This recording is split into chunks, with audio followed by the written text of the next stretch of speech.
रमजान का महीना आया, दुनिया 20 रकात तरावी पढ़े, लेकिन हमारा अहले हदीस 8 पढ़ता है। क्यों पढ़ते हो भाई? नबी ने 8 पढ़ी थी। नबी की इतनी सुन्नतें तुझे याद है, नमाज की एक एक अदा तू नबी से सीख रहा है। तुझे एनिवर्सरी मनाते हुए शर्म नहीं आई? तुझे बर्थडे मनाते हुए शर्म नहीं आई? तुझे फादर्स डे मनाते हुए शर्म नहीं आई? तुझे मदर्स डे मनाते हुए शर्म नहीं आई? ये हमारा कल्चर नहीं है मेरे प्यारे साथियों, ये इस्लाम का कल्चर नहीं है, ये मोहम्मद रसूलुल्लाह का कल्चर नहीं है मेरे प्यारे साथियों। तो मैं अर्ज ये कर रहा था कि अल्लाह के नबी ने फरमाया जब तुम जिहाद को छोड़ दोगे, ये जिहाद क्या है? ये कोई गाली नहीं है मेरे प्यारे साथियों। बदी के खिलाफ, बुराई के खिलाफ, सरकशी के खिलाफ, शैतानियत के खिलाफ हर तरीके के स्ट्रगल और संघर्ष का नाम जिहाद है। बुराई के खिलाफ हर तरीके की लड़ाई का नाम जिहाद है। वो ज़बान से भी हो सकती है, वो तलवार से भी हो सकती है, वो स्टेज के जरिए भी हो सकती है, वो जंग के मैदान में भी हो सकती है, वो कागज़ और कलम से भी हो सकती है। तो नबी ने फरमाया तुम जिहाद छोड़ दोगे। क्या मतलब? यानी तुम्हारे अंदर दीन के लिए कुर्बानी देने का जज्बा खत्म हो जाएगा, दीन के लिए मरने मिटने का जज्बा तुम्हारे अंदर से खत्म हो जाएगा। तुमको सिर्फ अपनी रोजी रोटी की पड़ी होगी, अपनी दुनिया की पड़ी होगी, अपनी खेती की पड़ी होगी। जब ये 4 काम तुम करोगे, कारोबार में फ्रॉड करोगे, अपनी गाय की दुम पकड़ के बैठ जाओगे, अपनी खेती बाड़ी पर मगन हो जाओगे और अल्लाह की राह में तुम जिहाद करना बंद कर दोगे, ये 4 काम जब तुम करोगे तो क्या होगा? सल्लल्लाहु अलैकुम ज़ुल्ला, अल्लाह ताला तुमको जलील कर देगा। तुम जलील हो जाओगे, इतने जलील हो जाओगे कि तुम्हारे मुल्क का हर चीफ मिनिस्टर सोचेगा कैसे मुसलमान को दबा दिया जाए। आज तो होड़ लगी है साहब, आज तो होड़ लगी है कि कौन मुसलमानों के खिलाफ कितनी नफरत भरी बातें बोल सकता है। तो नबी ने फरमाया जब तुम इन 4 काम करोगे अल्लाह जलील कर देगा। और ये जिल्लत कब दूर होगी? हत्ता तरजिउ इला दीनिकुम, जब तक तुम अल्लाह ताला के दीन की तरफ पलटोगे नहीं, जब तक तुम अल्लाह ताला के दीन की तरफ लौटोगे नहीं। ओ मेरे प्यारे भाइयों, आओ मैं आपको वो चीज़ें बता रहा हूँ, वो बुनियादी बातें बता रहा हूँ जो हमारी बर्बादी का कारण बनी है। सबसे पहली चीज़, हमारी सबसे बड़ी पूंजी तौहीद थी मेरे प्यारे साथियों। जब हमने तौहीद को गंवा दिया, जब अल्लाह को छोड़ के गैरों के दर पे जाके हम सर झुकाने लगे, कोई गरीब नवाज बन गया, कोई दाता बन गया, कोई गौसे आजम बन गया, कोई दस्तगीर बन गया, हमने बुजुर्गों की कब्रों पे जाके सजदा करना शुरू कर दिया, हमने तौहीद का जनाजा जब हमने निकाल दिया, मेरे प्यारे भाइयों जब तौहीद को हमने छोड़ दिया तो वहीं से हमारी जिल्लत का बाप शुरू हो गया। अल्लाह कुरान में कहता है सूरह नूर के अंदर, वअदल्लाहुल्लज़ीना आमनू मिनकुम वअमिलुस्सालिहाति लयस्तखलिफन्नहुम फिल अर्दि कमस्तखलफल्लज़ीना मिन क़ब्लिहिम। ए ईमान वालो, अल्लाह का तुमसे वादा है, अल्लाह तुमको ज़मीन में खलीफा भी बनाएगा और अल्लाह ताला तुमको ज़मीन में इक़्तिदार भी अता फरमाएगा। वला युमक्किनन्ना लहुम दीनहुमुल्लज़ी इर्तज़ा लहुम, अल्लाह ताला तुम्हारे दीन को दुनिया में गालिब भी कर देगा। वला युबद्दिलन्नहुम मिन बादि खौफिहिम अमना, और अल्लाह ताला तुमको दुनिया में चैन और शांति भी अता करेगा। शर्त क्या है? याबुदूननी ला युशरिकून बी शैया, मेरे बंदो तुम सिर्फ मेरी इबादत करना, मेरी इबादत में किसी और को शरीक मत करना, शिर्क मत करना। और ये शिर्क, ये इतना बड़ा पाप है कि अल्लाह कुरान में कहता है, इन्नहु मन युशरिक बिल्लाहि फक़द हर्रमल्लाहु अलैहिल जन्नह व मअवाहुन नार व मा लिज़्ज़ालिमीन मिन अंसार। जो अल्लाह के साथ शिर्क करेगा वो हमेशा हमेशा जहन्नम में रहेगा, उसका जन्नत में जाना पॉसिबल नहीं है। जो शिर्क करके जाएगा और तौबा किए बगैर मर जाएगा, जो शिर्क की हालत में मर जाएगा, वो कभी जन्नत में नहीं जाएगा। आज मुसलमान को पता ही नहीं कि तौहीद क्या है, शिर्क क्या है, कि कोई भी नारा लगा सकता है, कहीं पर भी सर झुका सकता है। और अल्लाह ताला रहमत नाजिल फरमाए मौलाना अल्ताफ हुसैन हाली के ऊपर, उन्होंने 100 साल पहले जो बात कही थी, 100 साल गुजर गए हिंदुस्तान के इतिहास में, मगर मौलाना हाली का ये शेर आज भी जिंदा है और बिल्कुल सटीक बैठ रहा है। क्या कहा था उन्होंने? करे गैर गरबुत की पूजा तो काफिर, कवाकिब में माने करिश्मा तो काफिर, झुके आग पर बहरे सजदा तो काफिर, जो ठहराए बेटा खुदा का तो काफिर, मगर मोमिनों पर कुशादा है राहें, परस्तिश करें शौक से जिसकी चाहे, नबी को जो चाहे खुदा कर दिखाएं, इमामों का रुतबा नबी से बढ़ाएं, मज़ारों पे जा जा के नजरें चढ़ाएं, शहीदों से जा जा के मांगे दुआएं, न तौहीद में कुछ कमी इससे आए, न इस्लाम बिगड़े न ईमान जाए। मुसलमान का अकीदा इतना कमजोर हो गया मेरे साथ। आज कितनी मज़ारे हैं। अभी बनारस में मैं एक मज़ार पर गया, एक कब्र पे गया, छोटी सी कब्र थी, किसी बाबा के नाम से वो कब्र थी। मैंने पूछा कि भाई ये बाबा की कब्र यहाँ पे इनके नाम से कई कब्र है, तो लोगों ने कहा कि हाँ, कहीं पर उनका खून गिरा था, कहीं उनका हाथ था, कहीं उनका सर था, तो हर जगह बाबा की कब्र है। कौन ओरिजिनल कब्र है ये भी नहीं मालूम, सब बाबा की कब्र है, सब पे चादर चढ़ रही है, सब पे मुरादें मांगी जा रही है। अल्लाह के पल्ले में वहदत के सिवा क्या है? शायर कहता है अल्लाह के पल्ले में वहदत के सिवा क्या है, लेना है हमें जो कुछ ले लेंगे मोहम्मद से। ओ लोगो, तुमने तौहीद का मतलब ही नहीं समझा, तुमने तौहीद का जनाजा निकाल दिया। तौहीद तो ये है कि जल जाओ, मर जाओ, कट जाओ, मगर अल्लाह के सिवा किसी और के आगे सर न झुके। ये हाथ उठे तो अल्लाह के आगे उठे। अरे तौहीद तो ये है। इस्लाम में माँ का बहुत बड़ा मकाम है, माँ से बढ़ के किसी का मकाम दुनिया में नहीं है मेरे प्यारे साथियों। आपके तमाम रिश्ते एक तरफ है और माँ एक तरफ है, लेकिन माँ का पैर छूने की और झुकने की इजाजत इस्लाम में नहीं है। जनाजे की नमाज हो रही है, सामने जनाजा रखा हुआ है, हर नमाज में रुकू हो रहा है, हर नमाज में सजदा हो रहा है, मगर जनाजे की नमाज में कोई रुकू नहीं है, कोई सजदा नहीं है, ताकि दुनिया को यह मैसेज न चला जाए कि इस्लाम मुर्दों के आगे सजदा करने का हुक्म देता है। हमारा दीन तौहीद वाला है मेरे साथ। जब तक हम तौहीद पर कायम थे, हम ला इलाहा इल्लल्लाह की राह पर चलते थे, हमारा सर एक अल्लाह के आगे झुकता था, मेरे प्यारे साथियों, उस वक्त तक हम दुनिया में कामयाब थे। जब हमारे अंदर शिर्क आ गया, कब्र परस्ती आ गई, और ये वही कब्र परस्ती थी जिससे मना किया था अल्लाह के नबी ने अपनी आखिरी वक्त में। अल्लाह के प्यारे नबी अपनी वफात के टाइम ये फरमा के गए थे, लानल्लाहुल यहूद वन नसारा इत्तखज़ू क़ुबूर अंबियाइहिम मसाजिद। अल्लाह की लानत तो यहूद और नसारा के ऊपर, उन्होंने अपने नबियों की कब्रों को सजदा करने की जगह बना लिया। जब नबियों की कब्रों पर सजदा करना शुरू कर दिया तो अल्लाह की लानत बरसी थी यहूद और नसारा पर। वो काम आज मुसलमानों ने किया, उन्होंने तो नबियों के साथ किया था। मुसलमान तो नबियों को क्या, वलियों, और वली भी नहीं है, जानवरों तक की कब्रें बना के वहां भी मुसलमान जाके सजदा करने। तौहीद की हिफाजत करो मेरे साथी।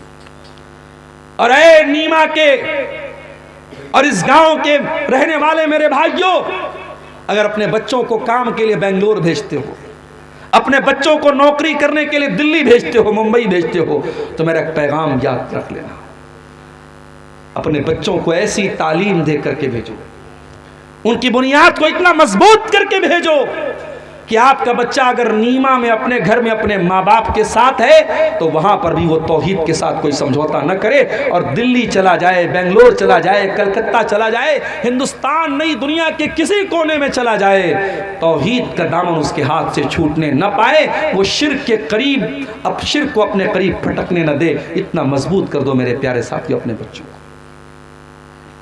इसीलिए इब्राहीम अलैहिस्सलाम दुआ करते अल्लाह ताला से, क्या कहते हैं, वजुनुबनी व बनिया अन्नाबुदल असनाम।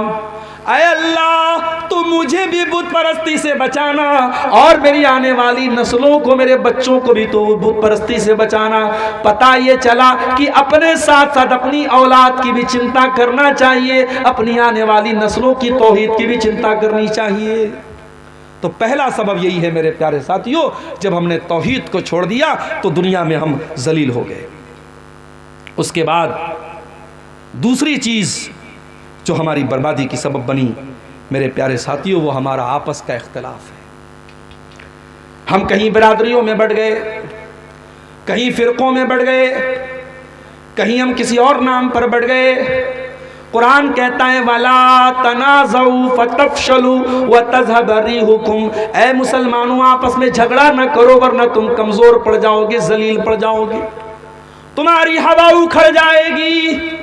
तुम्हारा दुश्मन तो ये सोच करके तुम्हारे खिलाफ प्लानिंग नहीं करता कि कौन से मसलक का है, कौन सी बरादरी का है, वो तो तुम्हारे खिलाफ मुसलमान होने की हैसियत से तुम्हारे खिलाफ प्लानिंग करता है। तुम बरादरियों में बटे हुए हो, तुम जात पात में बटे हुए हो, तुम आपस में फ़िरक़ों में बटे हुए हो। कुरान कहता है वातसिमू बिहब्लिल्लाहि जमीआ, ऐ ईमान वालो तुम अल्लाह की रस्सी को मिल करके थाम लो, वला तफर्रकू, और फ़िरक़ों में न बटो, वज़कुरू नेमतल्लाहि अलैकुम, और अल्लाह की नेमत को याद करो, इज़ कुंतुम आदान, जब तुम एक दूसरे के दुश्मन थे, फ़अल्लफ़ बैना क़ुलूबिकुम, अल्लाह ने तुम्हारे दिलों में एक दूसरे की मोहब्बत डाल दी, फ़अस्बहतुम बिनिअमतिही इख़वाना, और तुम अल्लाह की नेमत से भाई भाई बन गए।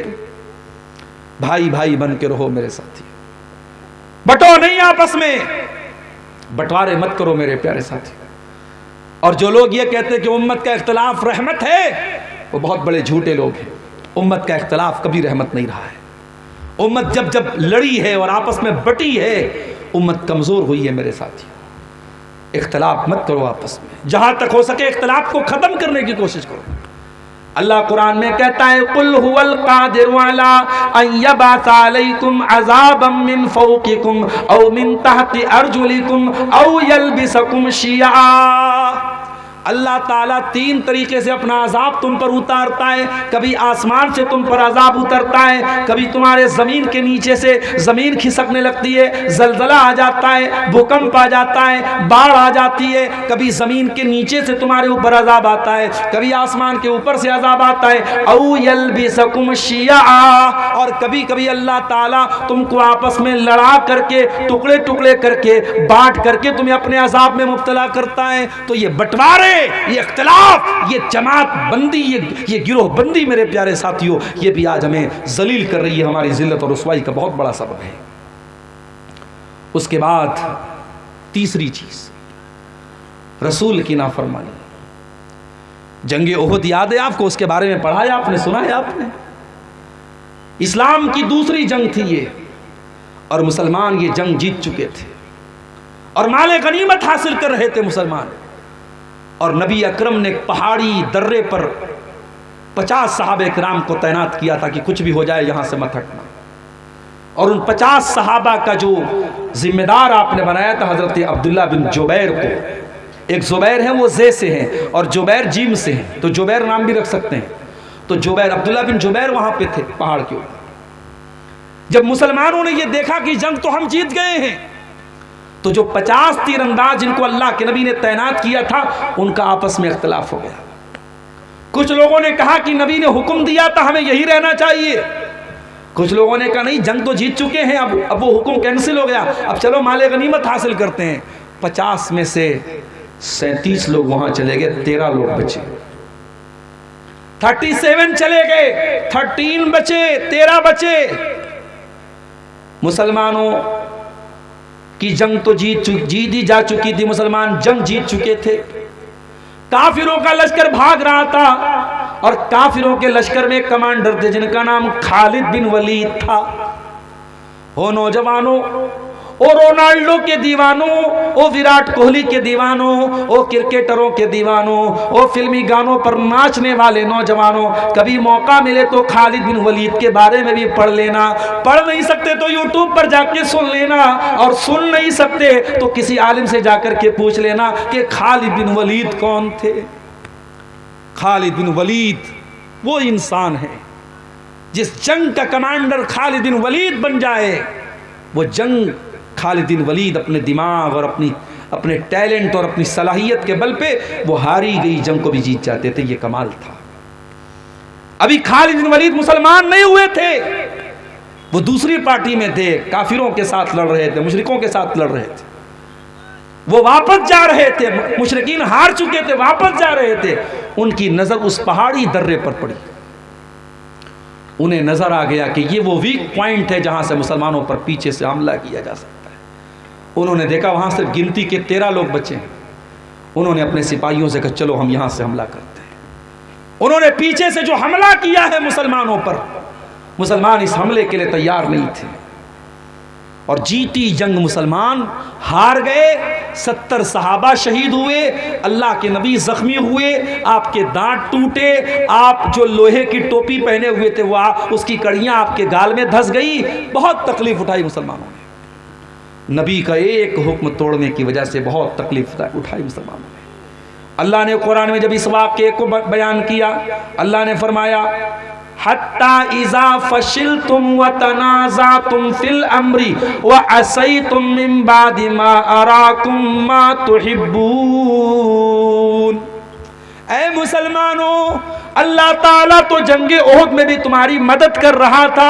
तुम तो दुश्मनों का खात्मा कर रहे थे, तुम तो दुश्मनों पर कंट्रोल पा चुके थे, लेकिन जब तुम कमजोर पड़ गए, तुम आपस में इख्तिलाफ करने लगे और तुमने दुनिया का माल और दौलत देख करके अपने नबी की नाफरमानी कर दी। तो ऐ मुसलमानों, उसके बाद क्या हुआ? फरमाया मिनकुम मन युरीदुद दुनिया, तुम में से कुछ लोग दुनिया चाहते थे, व मिनकुम मन युरीदुल आखिरा, और कुछ लोग आखिरत चाहते थे।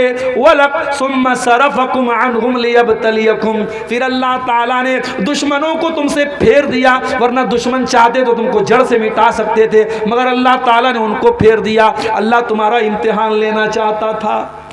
वलक़द अफ़ा अन्कुम, और तुमसे जो कोताही हुई अल्लाह ने माफ़ कर दिया। नबी के सहाबा से जहाँ गलती हुई है, अल्लाह ताला ने गलती बयान करने के बाद कह दिया हमने माफ़ कर दिया। और जब अल्लाह ने माफ़ कर दिया तो किसी सहाबी पर किसी को कीचड़ उछालने की इजाज़त नहीं है। मेरे प्यारे साथियों, अल्लाह ने सारे सहाबा को माफ़ कर दिया। बताना ये चाहता हूँ कि सहाबा के दौर में अगर एक नाफरमानी पर जीती हुई जंग हारी जा सकती है, तो आज मेरे प्यारे साथियों हम अपनी ज़िंदगियों में गौर करें, हम कितनी नबी की नाफरमानियाँ कर रहे हैं। आज मेरे पास सवाल आता है, मौलवी साहब सुन्नत अगर छूट जाए तो कोई हरज है क्या? अगर हम सिर्फ फर्ज नमाज पढ़ लें, सुन्नत ना पढ़े तो कोई हरज है क्या? ठीक है भाई, अगर कैलकुलेटर पे कैलकुलेट करोगे तो ठीक है। फजर में आप 2 रकात फर्ज पढ़ लो, और जोहर में 4 पढ़ लो, असर में 4 पढ़ लो, मगरिब में 3 पढ़ लो, इशा में 4 पढ़ लो, हो गई फर्ज अदा। मगर जो नबी अकरम सुन्नतें पढ़ते थे और पाबंदी से पढ़ते थे, तो कैसा नबी का चाहने वाला है, तो कैसा नबी से मोहब्बत करने वाला है कि तो नबी की सुन्नतों को छोड़ रहा है। मेरे प्यारे साथियों, यही हमारे ईमान की परीक्षा है, हमारे ईमान का इम्तिहान है। मेरे नौजवानों, ये चेहरे पर जो दाढ़ी है, ये दाढ़ी तुम क्यों रख रहे हो? पहले क्लीन शेव करने वाले नौजवान ज्यादा थे, अब दाढ़ी वाले नौजवान ज्यादा है। क्यों है मुझे मालूम है, वजह क्या है। पहले दाढ़ी ना रखने का फैशन था, अब दाढ़ी रखने का फैशन आ गया। अब दाढ़ी रखने का फैशन आ गया। अब साहब फलां क्रिकेटर भी दाढ़ी रखे हुए, फलां फिल्मी हीरो भी दाढ़ी रखे हुए। इसका मतलब कि आपको नबी की सुन्नत से कोई लगाव नहीं, आप इसलिए दाढ़ी नहीं रखे कि नबी की सुन्नत है। आपने दाढ़ी अगर रखी भी है तो इसलिए रखी है कि ये स्मार्टनेस की निशानी है, ये फैशन की निशानी है। आप फैशन की तकलीद कर रहे हैं, फैशन के पीछे आप पड़े, आपको नबी की सुन्नत से कोई प्यार नहीं है। नबी के दौर में एक सहाबी थे, उनके बाल थोड़े लंबे थे और कपड़ा उनका टखने के नीचे रहता था। नबी अकरम के सामने लोगों ने जिक्र किया कि अल्लाह के नबी, आपके फला सहाबी है, नौजवान हैं, उनका बाल थोड़ा बड़ा बड़ा है और कपड़े टखने के नीचे रहते हैं। अल्लाह के नबी ने फरमाया निअमर रजुलु खुरैम, उनका नाम खुरैम था। बच्चा पैदा हो तो नाम रखो, प्यारा नाम है खुरैम। जैसे शुरैम लोग नाम रखते हैं, सुदैस नाम रखते हैं, तो खुरैम नाम भी रख सकते हैं, सहाबी का नाम है। अच्छा, सहाबी के नाम की मीनिंग ना पता हो तब भी रख सकते हैं। अगर ये कन्फर्म है कि सहाबी का नाम है, आंख मूंद करके नाम रख दो। तो अल्लाह के नबी ने फरमाया खुरैम बहुत अच्छे सहाबी हैं, बहुत अच्छे इंसान हैं। लौला तूलु जिम्मतिही व इसबालु इज़ारिही, बस 2 बातों की कमी है, बाल थोड़े लंबे हैं और कपड़ा टखने के नीचे रहता है। हज़रत खुरैम रज़ी अल्लाह ताला अन्हु को किसी ने बताया, ऐ खुरैम, आज नबी के सामने तेरा नाम लिया गया और नबी ने तेरी तारीफ की, तेरी प्रशंसा की, तेरी शान में नबी ने अच्छी बातें कही, मगर नबी ने कहा खुरैम बहुत अच्छा इंसान है, बस दो चीज़ों की कमी है, खुरैम के बाल बड़े लंबे लंबे और खुरैम का कपड़ा टखने के नीचे रहता है, ये दो कमी है, पूरी कर ले तो खुरैम बहुत अच्छा इंसान है। खुरैम अपनी बीवी से पूछने नहीं गया कि मैं लंबे बाल में अच्छा लगता हूँ कि छोटे बाल में अच्छा लगता हूँ। खुरैम अपनी बीवी के पास जाके नहीं बोले कि मेरा कपड़ा टखने के नीचे रहता, तुझे अच्छा लगता है कि नहीं लगता है। अगर नबी को अच्छा नहीं लगता है, बात खत्म। खुरैम ने कैंची उठाई, बाल छोटा किया और कपड़ा टखने के ऊपर करके उतना कपड़ा काट दिया। मेरे प्यारे साथियों, ये नबी के सहाबा थे। आज हम जो जलील और खार हैं वो इसीलिए खार हैं क्योंकि हम नबी की सुन्नतों से पीछे हैं, हम नबी की नाफरमानी कर रहे हैं। और कान खोल करके सुन लो, जब जिंदगी में नबी की नाफरमानी आएगी तो रोना पड़ेगा। नबी के सहाबा ने हजरत उस्मान गनी के दौर में जब उन्होंने जजीरे कब्रस पर हमला किया और उसको फतह किया तो मुसलमानों में खुशी की लहर उठी, मुसलमानों ने नारे तकबीर लगाया, सारे लोग तो खुशी के मारे खुश थे। एक आदमी रो रहा था, ये रोने वाला कौन था? ये हजरत अबू दरदा थे। अबू दरदा अंसारी थे, ये नबी के बुजुर्ग सहाबी थे, इनकी आंखों में आंसू बह रहे थे। लोगों ने कहा अबू दरदा, ये तो खुशी का मौका है, ये तो नारे लगाने का मौका है, ये तो खुशियां मनाने का मौका है। अरे अबू दरदा आप क्यों रो रहे हैं, क्या बात है? ये तो खुश होने का मौका है, आपकी आंखों में आंसू क्यों हैं? कहा है लोगों, आज इन लोगों ने अल्लाह ताला की नाफरमानी की है, इन्होंने अल्लाह से बगावत की है, तो अल्लाह ने हमको इनके ऊपर गालिब कर दिया है। आज ये शिकस्त खा गए, आज ये जलील हो गए और अल्लाह ने हमको गालिब कर दिया। मुझे वो दौर याद आ रहा है, मुझे वो हालात याद आ रहे हैं जब मुसलमान भी अल्लाह की नाफरमानी करने लगेंगे तो मुसलमानों को अल्लाह ताला जलील कर देगा। मुझे वो घड़ी याद आ रही है, इसलिए मेरी आंखों से आंसू बह रहे हैं। मेरे प्यारे साथियों, जब आप रसूल की नाफरमानियां करेंगे तो जिल्लत और रुसवाई हमारे और आपके मुकद्दर में आएगी। और आगे बढ़िए, चौथी चीज, हमारी जिल्लत की चौथी वजह क्या है? हमें दुनिया में जिंदगी गुजारने के लिए भेजा गया था, हमें दुनिया के जरिए आखिरत की तैयारी करने के लिए भेजा गया था। हमें ये पाठ पढ़ाया गया था जुमा की नमाज में, हर जुमा को हम ये पाठ पढ़ते हैं, बल तुसिरूनल हयात दुनिया वल आखिरतु खैरुन व अबका। है मेरे बंदो, तुम आखिरत को भूल न जाना, तुम दुनिया की रंगीनियों में खो करके कहीं जन्नत को भूल न जाना, कहीं जहन्नम को भूल न जाना। हम दुनिया की ज़मीनों के पीछे पड़ गए, दुनिया की जायदादों के पीछे पड़ गए, जबकि हमारा ईमान और अकीदा है, हम जानते हैं सब ठाट पड़ा रह जाएगा जब लाद चलेगा बंजारा। ये ज़मीनें यही छोड़ के जाना है, ये जायदादें यही छोड़ के जाना है, 2 गज ज़मीन में हम सबको दफन हो जाना है। हम जन्नत की ज़मीन पाने के लिए कोई कोशिश नहीं करते, वो जन्नत जिसके बारे में अल्लाह के नबी ने फरमाया कि जन्नत में एक कोड़ा रखने की जगह, यानी जन्नत में 1 स्क्वायर फीट का एरिया दुनिया की तमाम नेमतों से बेहतर है। मेरे प्यारे साथियों, हम दुनिया परस्त बन गए, दुनियादार बन गए।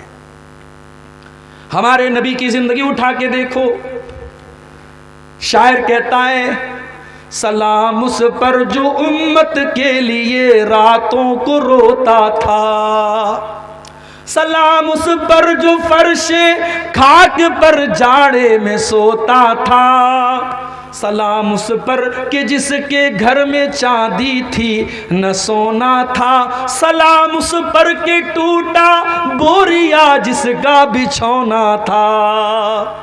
हमारे नबी ने कभी दुनिया की दौलत और दुनिया के ऐश व आराम के पीछे आप नहीं भागे।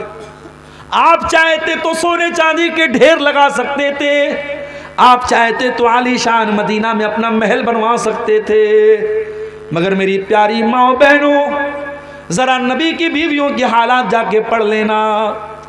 नबी की बीवियों ने बड़े छोटे छोटे कमरों में जिंदगी गुजार दी।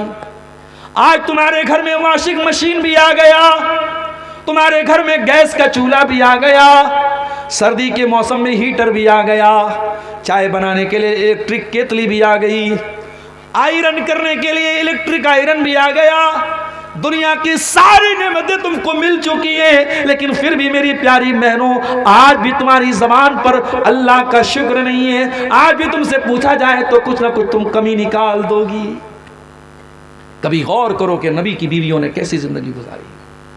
हजरत आयशा से पूछा गया, अय आयशा, अय नबी की बीवी, अल्लाह के रसूल की जिंदगी कैसी गुजरा करती थी? फरमाया, ऐ मेरे भांजे उर्वा, अल्लाह के नबी की जिंदगी ऐसी गुजरा करती थी कि 2-2 महीने गुजर जाया करते थे। वमा यूक़दु फी अबियाति रसूलिल्लाहि सल्लल्लाहु अलैहि वसल्लम अन्नार, और अल्लाह के रसूल के किसी घर में चूल्हा नहीं जलता था। अल्लाह के नबी के घर वाले खजूर खा करके और पानी पी करके गुजारा कर लिया करते थे। वो आरामदेह गद्दों पे सोने वालों, ओ सर्दियों में बड़े मोटे मोटे कंबल और रजाइयों में लपेट करके सोने वालों, तुम्हारे नबी को कभी गद्दा नसीब न हुआ। तुम्हारे नबी तो टूटी चटाई पे लेटा करते थे, और जब गद्दा ऑफर किया गया, जब आपके नबी को आरामदेह गद्दा ऑफर किया गया, आपके नबी ने क्या जवाब दिया? फरमाया, माली वली दुनिया, ओ लोगों मेरा दुनिया से क्या लेना देना है? मान इल्ला करा के बिन, मैं तो दुनिया में एक मुसाफिर की तरह हूँ, मैं तो दुनिया में एक मुसाफिर की तरह आया हूँ। इस्तज़ल्लता तशजरतिन, जो किसी पेड़ के नीचे आराम करने के लिए आता है, थोड़ी देर आराम करता है, सुम्मा राह फतरा कहा, और फिर अपनी मंजिल की तरफ चला जाता है। मैं दुनिया में परमानेंट नहीं आया हूं।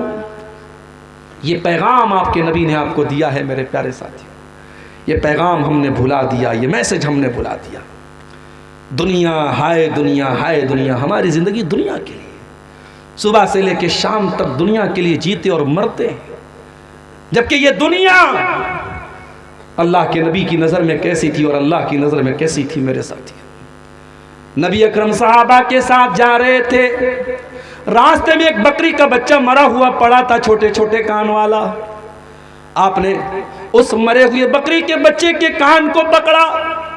सही मुस्लिम की रिवायत है, आपने पूछा क्या है मेरे सहाबा, इस मरे हुए बकरी के बच्चे को कौन 1 दिरहम में खरीदेगा? सहाबा ने कहा, अल्लाह के नबी 1 दिरहम की बात आप क्या करते हैं, इसको फ्री में भी हम लेने को तैयार नहीं होंगे, मरा हुआ है, बेकार है ये। आपने फरमाया, ऐ मेरे सहाबा, ये मरा हुआ बकरी का बच्चा जो तुम फ्री में भी लेना नहीं चाहते हो, कान खोल करके सुन लो, लद दुनिया अहवनु अलल्लाहि मिन ज़ालिक, अल्लाह की नज़र में दुनिया इस मरे हुए बकरी के बच्चे से ज़्यादा हकीर है। अल्लाह की नज़र में दुनिया की कोई वैल्यू नहीं है। मैं आपको दुनिया छोड़ने की बात नहीं कर रहा हूँ, दुनिया कमाइए, बहुत खूब पैसा कमाइए, इस्लाम में मना नहीं है। पैसा नहीं कमाएंगे तो मदरसे कैसे चलेंगे, मस्जिदें कैसे चलेंगे? दुनिया कमाओ मेरे प्यारे साथी, मगर दुनिया को प्राइमरी मत समझो, दुनिया को सेकेंडरी समझो, दुनिया को दूसरे नंबर पे रखो, पहले नंबर पे आखिरत को रखो। कारून का नाम सुना है? बहुत पैसे वाला था कारून, इतनी दौलत थी कारून के पास कि उसकी दौलत के जो खजाने की जो चाबियां थी बड़े बड़े पहलवान उठाते थे। जब कारून को अल्लाह ताला ने नसीहत की तो कारून से क्या कहा? अल्लाह ने ये नहीं कहा, ऐ कारून तेरे पास इतनी दौलत है, मदरसे में दान दिया कर, मस्जिद में दान दिया कर। अल्लाह ने क्या कहा?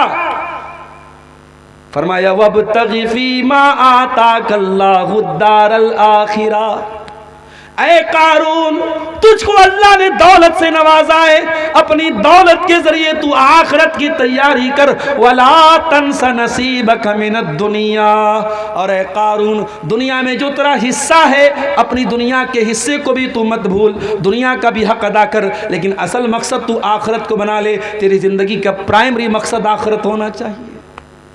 मेरे प्यारे साथियों, जब हम दुनिया परस्त बन गए तो हम वहीं से हमारी उल्टी गिनती शुरू हो गई और हम जलील हो गए। और ये खतरा था अल्लाह के रसूल को, ये खतरा था अल्लाह के नबी को कि मेरी उम्मत दुनिया परस्त हो जाएगी। आपने एक मर्तबा सहाबा के सामने फरमाया, मल फक़रा अख्शा अलैकुम, ऐ मेरे सहाबा, मुझे इस बात का डर नहीं है कि तुम गरीब हो जाओगे, मुझे तुम्हारी गरीबी का डर नहीं है। वलाकिन अख्शा अलैकुम अन तुबसत अलैकुम दुनिया, मुझे डर इस बात का है कहीं दुनिया तुम पर कुशादा न कर दी जाए, कहीं दुनिया तुम पर फैला न दी जाए जैसे तुमसे पहले के लोगों पर फैला दी गई। फतनाफसूहा कमा तनाफसूहा, और जैसे पहले के लोग दुनिया हासिल करने के लिए लड़ा करते थे तुम भी लड़ने लगो। फतुहलिकुम कमा अहलकतहुम, और दुनिया तुमको हलाक कर दे जैसे उनको हलाक किया था। तो ये चौथी चीज़ है मेरे प्यारे साथियों, हमारी दुनिया परस्ती भी हमारी जिल्लत और रुसवाई का एक बहुत बड़ा सबब है। और पांचवी चीज़ हमारी इल्म दीन से दूरी। हमारे पास दीन की नॉलेज नहीं है। कितने लोग हैं उनको नमाज का तरीका नहीं आता, वजू का तरीका नहीं, तयम्मुम का तरीका नहीं, जनाजे की नमाज का तरीका नहीं, नमाज की दुआएं याद नहीं, कुरान नहीं पढ़ा उन्होंने। इल्म दीन से हम बहुत दूर हैं मेरे साथी। और सीमांचल में मैं बार बार हर जलसे में एक बात कह रहा हूं और बड़ी जिम्मेदारी के साथ ये बात कह रहा हूं। और चूंकि यहाँ अंसारी बरादरी के लोग बैठे हैं, आपसे भी कह रहा हूं, मैं उधर पाकुड़ और साहिबगंज में भी कह चुका हूं आपकी बरादरी के लोगों से कि आपको अगर अपने समाज को जागरूक बनाना है तो जुमा का निज़ाम और मजबूत बनाइए। अपनी मस्जिदों में अच्छी तनख्वाह पर अच्छा इमाम रखिए जो तैयारी के साथ जुमा का खुतबा दे। और अगर 12 बजे जुमा का खुतबा शुरू होता है तो कोशिश कीजिए 11:30 बजे, 11:45 बजे मस्जिद में पहुंच जाइए और अच्छे मौज़ूआत पर तकरीरें हो जुमा के खुतबे में। और उसके बाद आप बच्चों को भी लेके पहुंचिए और अपनी माओ बहनों को भी आप मस्जिद में उनका भी इंतज़ाम कराइए। आज अफसोस के साथ हमें कहना पड़ता है कि आज सीमांचल की 99% मस्जिदों में औरतों के लिए इंतज़ाम नहीं है, जो बहुत बड़ी कमी है आपके इलाके में। आप जलसों में औरतों का अरेंजमेंट करते हैं, बग़ैर औरतों के जलसा नहीं होता है, लेकिन आपकी मस्जिदों में हाँ उनका मुकम्मल पर्दे का इंतज़ाम कीजिए। जो औरत आए मुकम्मल पर्दे में आए, उनका दरवाज़ा अलग रखिए, एंट्री अलग रखिए, मगर रखिए आप। और आप यकीन कीजिए मेरे प्यारे साथियों, 1 साल तक अगर पाबंदी से अगर आपके घर की औरतें, हमारे घर की औरतें अगर जुमा में जाना शुरू कर दें तो बहुत दीन की मालूमात उनको हो जाएगी, बहुत सारी बुराइयों से वो ऑटोमेटिक बच जाएंगी। आज समाज की आधी बुराइयां औरतों की अज्ञानता और उनकी जहालत की वजह से। अल्लाह के प्यारे नबी फरमाते हैं, तलबुल इल्म फरीज़तुन अला कुल्लि मुस्लिम, इल्म हासिल करना हर मुसलमान मर्दो औरत पर फर्ज है। कौन सा इल्म? मेडिकल का नहीं।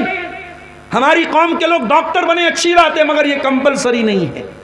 हमारी कौम के लोग इंजीनियर बने, अच्छी बात है।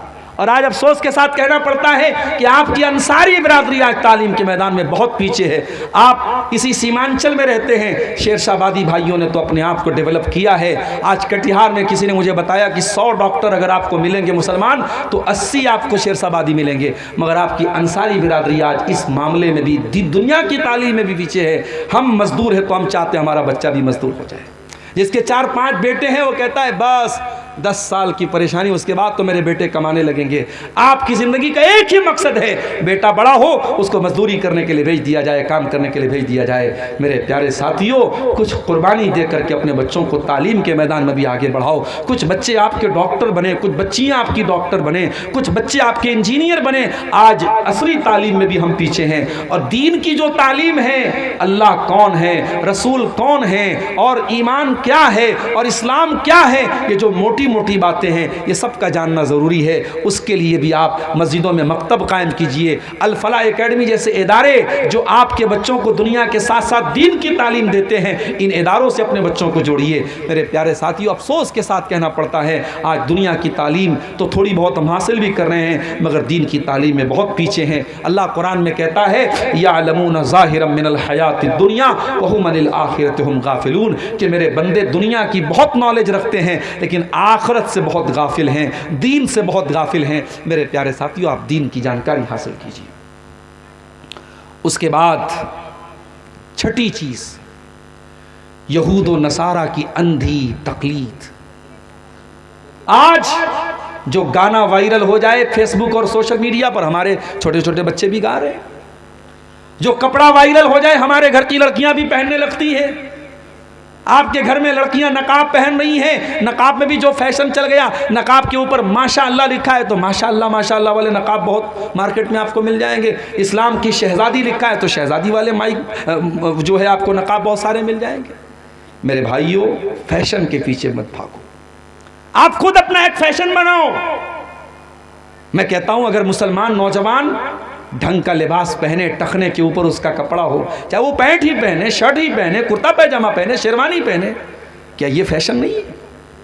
ये जो फैशन आपका इस्लामिक फैशन है, आप अपने आप को ऐसा बनाओ कि दुनिया आपको कॉपी करे।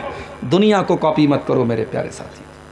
अल्लाह के प्यारे नबी फरमाते हैं, लतत्तबिउन्ना सुनन मन कान क़ब्लकुम शिब्रम बिशिब्रिन व ज़िराअम बिज़िराइन।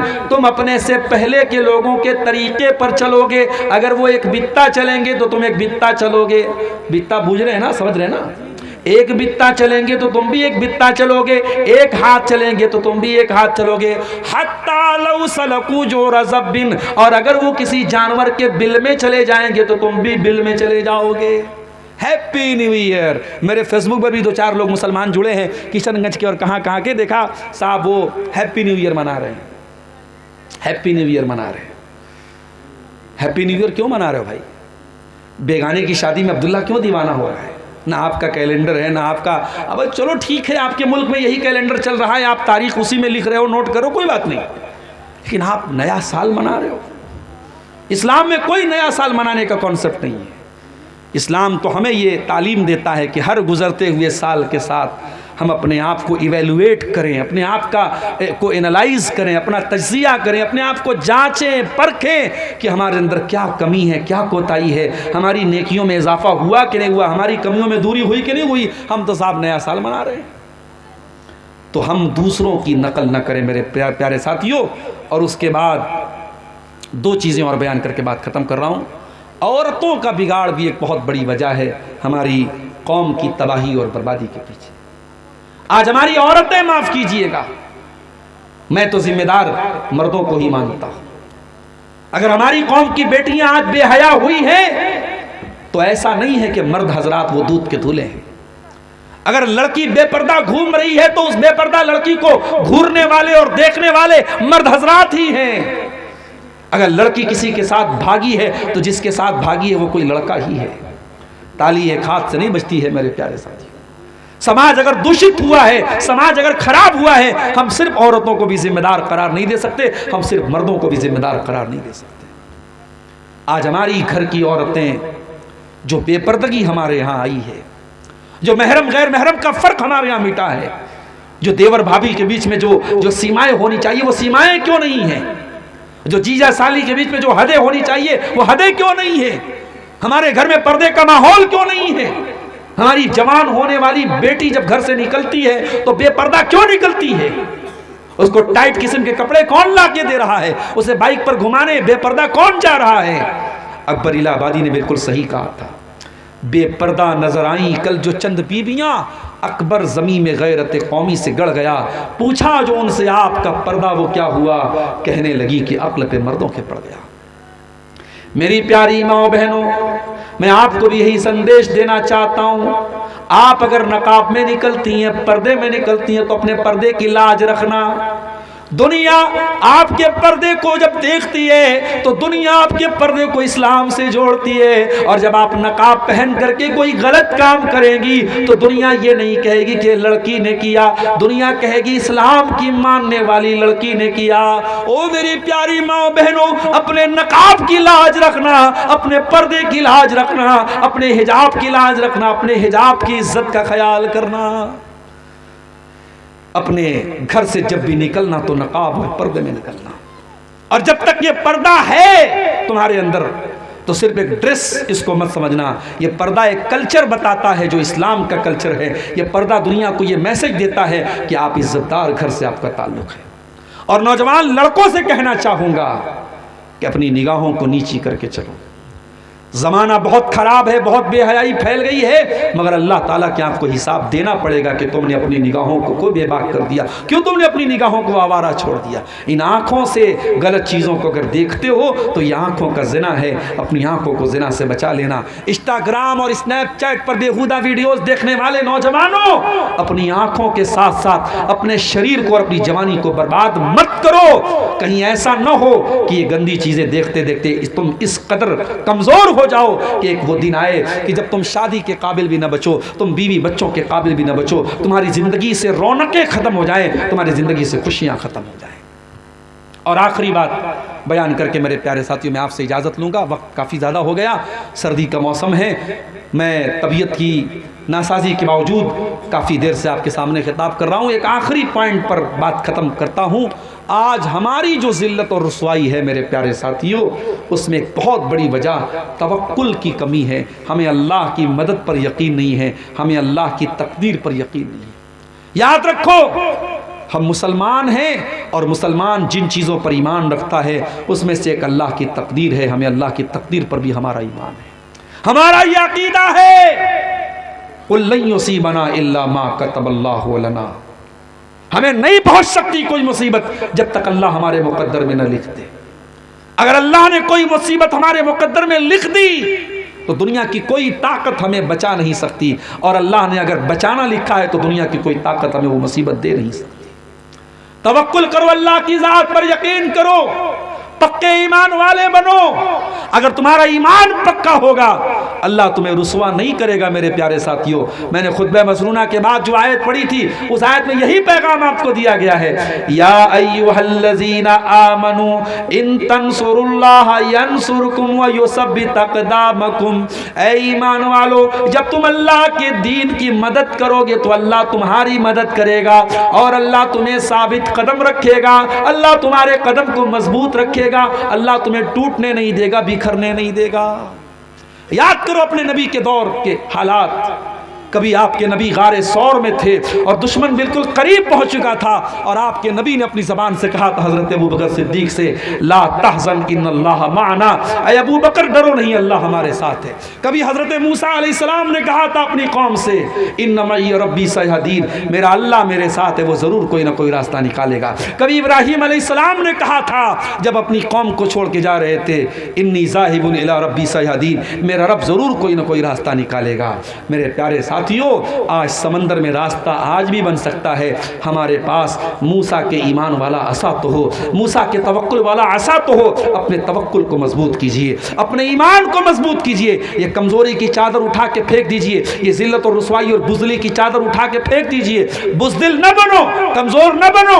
और मेरे नौजवानों, मैं आपको मैसेज देता हूँ, ताकतवर बनो, जिम जाओ, शरीर को भी ताकतवर बनाओ, सुबह जल्दी उठो, फजर की नमाज में उठो, अल्लाह के साथ अपना ताल्लुक मजबूत करके ईमान वाली ताकत भी पैदा करो, जिस्मानी ताकत भी पैदा करो, पढ़ लिख करके तालीम की ताकत भी पैदा करो।